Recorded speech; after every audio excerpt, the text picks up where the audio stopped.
What's up, guys? Matchstick Gamer here, and this video is essentially just going to be talking about the most recent chapter. I'm not reviewing it, just to be clear, because I don't want to copyright stricken or whatever, because Shueisha and Viz Media have been on kind of a big, strike that streak where they try to take down people's content, where they review the manga, even though they're legally allowed to review it, because under fair use, it specifically states you're allowed to review things that are copywritten, so long as you're actually reviewing it. So fully uploading it with no commentary, explanation, or whatever, or anything that's transformative, that's no bueno. But as long as you're doing it for like teaching purposes, review, critiquing, etc., you're in the clear. Anyways, so that's not really what this video is about, though. We're not really reviewing the manga chapter, more so going over two specific things that occurred in the chapter. I'll start with the first one, because I've been seeing a lot of people more or less going, oh, this clearly means X, Y, and Z. I am specifically referring to the line where Vegeta goes, stupid god power and blah, blah, blah, blah, blah, cheap tricks, all that other stuff.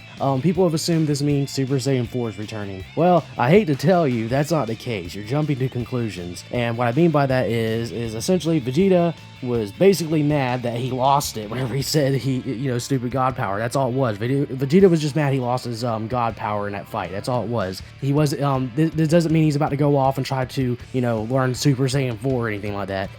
Listen, guys, like, I love this fandom, I love being a part of this fandom, but y'all really jump to conclusions too quickly and assume far too much, to the point to where you're only going to end up disappointing yourselves. I'm not saying it's definitively impossible for Super Saiyan 4 to show up, but let's just list a few brief things here. They have gone out of their way to explicitly show us the tails are garbage at this point. Broly's found a way of using the power while keeping his humanoid form. They are doing everything to basically say, hey, Super Saiyan 4 is not coming.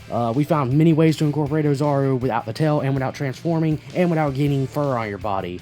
I mean, what can I say? But, yeah, that's all I really wanted to say about that. That was just a short little summary there. But I more so want to talk about the end where Vegeta wants to go to Yardrat. Specifically, basically, he just wants to go there. And I read a news article where they talk about Vegeta wanting to go there and allegedly learn the things Goku could not. And that got me thinking. In the original manga, whenever Goku was talking about the Yardrats and, instant transmission and all that, did he say anything about, like, being unable to learn techniques, or were there any other techniques mentioned? Well, I checked it out. So in Dragon Ball Z, Manga Volume 12, bear in mind I'm using the English print, so that's why it's Dragon Ball Z. In Japan, it was just Dragon Ball all the way through. On chapter 142, titled The Risky Decision, on pages 153 through 154, we get the following little back and forth between Goku and Vegeta. So Vegeta starts off down in one of the last few panels on page 153 saying, I know you wouldn't just leave without gaining something.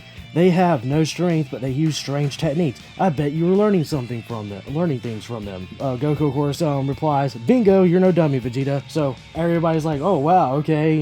Bulma's like, so what kind of techniques were they? Show us. Goku then, on the immediate next page up at the top, says, I didn't have time to learn much, so they only taught me one thing, and that took a whole lot of work. But then he goes on to say it's instant transmission and all that. So there you go. Alright, so unfortunately, we didn't get specifications on what kind of techniques the Yardrats knew. We do know instant transmission, obviously, but what else? We did see Yardrat during the Tournament of Power, but we didn't see the Yardrat do any other abilities. So, what else could they know? Well, unfortunately, we don't know. Toriyama, in any interview, and I've checked over a number of them, but in every interview I could personally find, I could not find a statement of Toriyama saying that the Yardrats could do X, Y, and Z. So, that means, or rather, I want to believe that means, or assume that means, that Vegeta is going to learn one of the other mysterious abilities that Yardrats know. Now, do I think necessarily any of them would be helpful against Morto? I don't really think so, because I just can't think of anything that, creatures that aren't necessarily known for being powerful would have up their sleeve to take on someone like Morto, but hey,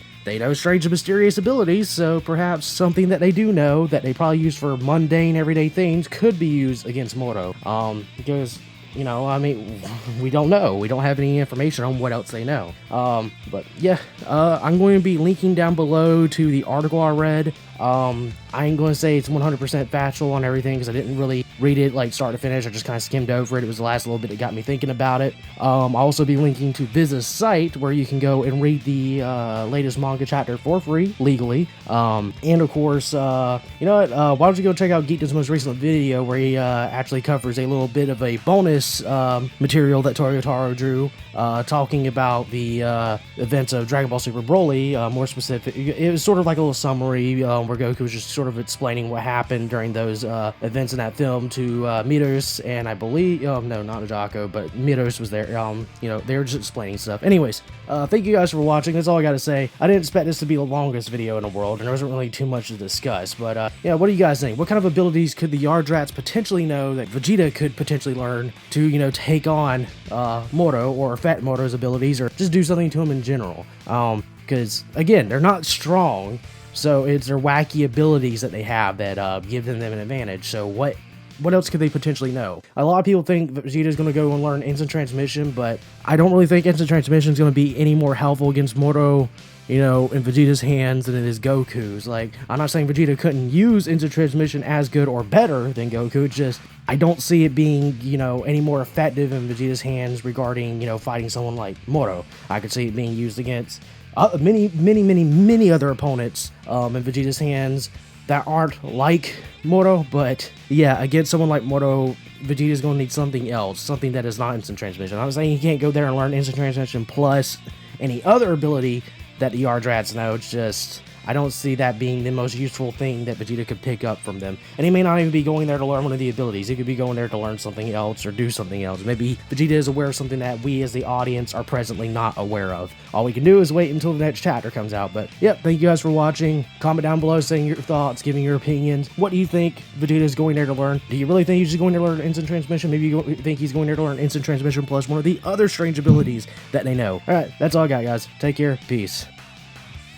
Dragon Ball, Dragon Ball Z/Kai, Dragon Ball GT, and Dragon Ball Super are all owned by Fuji TV, Toei Animation, Funimation, and Akira Toriyama. I do not claim to own any of these. The video and any images that appear were used under fair use.